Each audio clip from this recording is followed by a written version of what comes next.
Everton drew 1-1 at the Stadium of Light last night. A goal from Ilman and Jai gave the Toffees the lead. He should have really gone 2 or 3 up before Sunderland got back into the game. And it ended 1-1.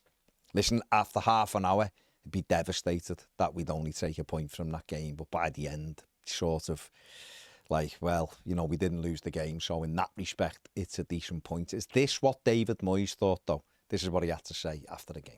You've summed it up well. I think after 30 minutes I'd have been disappointed if I was only going home with a point. I think after 90 I was quite pleased to have a point. Look, we played well, and I think the miss we had from Barry took the wind out of our sails to make us 2-0. I think after that, I think they just started to get a bit of strength from us missing the chance, I think. But we'd played well enough in the first 20-30 minutes, but we didn't play well at all in the second half. We're so poor. There you go. I mean, I'm saying it's a decent point. It is frustrating. We need to start winning games. 1 win in 8 now.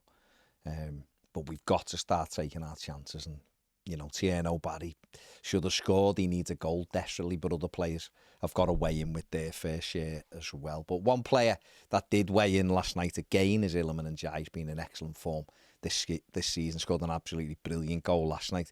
But he did limp off with an injury after about an hour. So this is what David Moyes had to say on his injury. Yeah, he just felt, we're not sure if he was cramping up or he just felt something tightening up. So we felt it wasn't worth to take the risk at the time.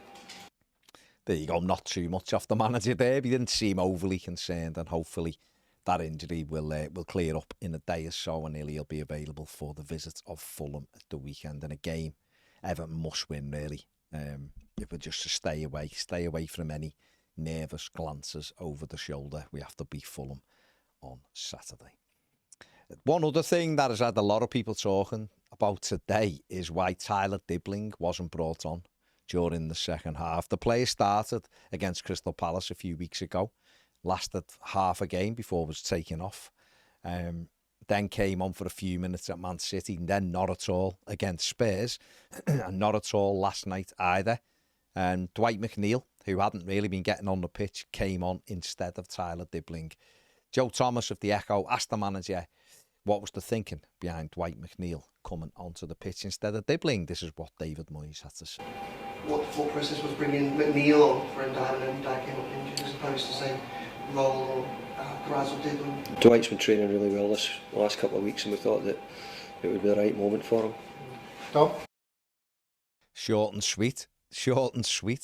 There you go.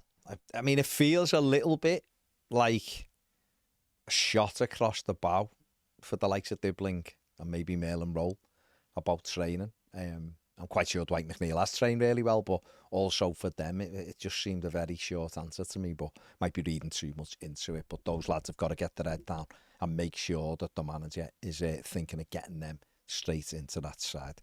Everton today have been linked with a move for Bayern Munich right back Sasha Bowie, the 25-year-old former Galatasaray player, is only started 4 games this season under Vincent Kompany, according to reports in Germany. Would be available in January. Everton are one of the clubs interested in him.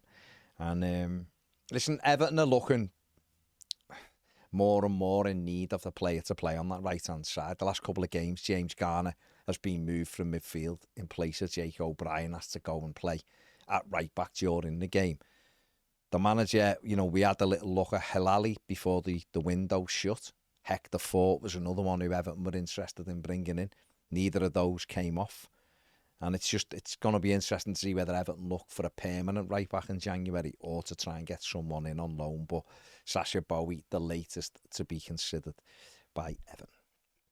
Talking of fullbacks, Vitaly Mykolenko has told the press that it's a total lie that he has said he doesn't want to renegotiate a new contract with Everton. He's been linked with the move to Italy, even Real Madrid, in one of the reports last week. But the Ukrainian left-back said that it's a total lie about him not wanting to sit down and discuss a new deal with Everton, and his representatives will be speaking to representatives of Everton in a few weeks' time about a new deal. So there you go. And finally, the Everton versus Arsenal game may well be moved to March due to fixture congestion in December. Everton due to face the Gunners at Hill Dickinson Stadium on Sunday, the 21st of December. But the problem is the Carabao Cup quarter-final between Arsenal and Crystal Palace, which is due to take place on the 23rd of December, just 2 days before Christmas.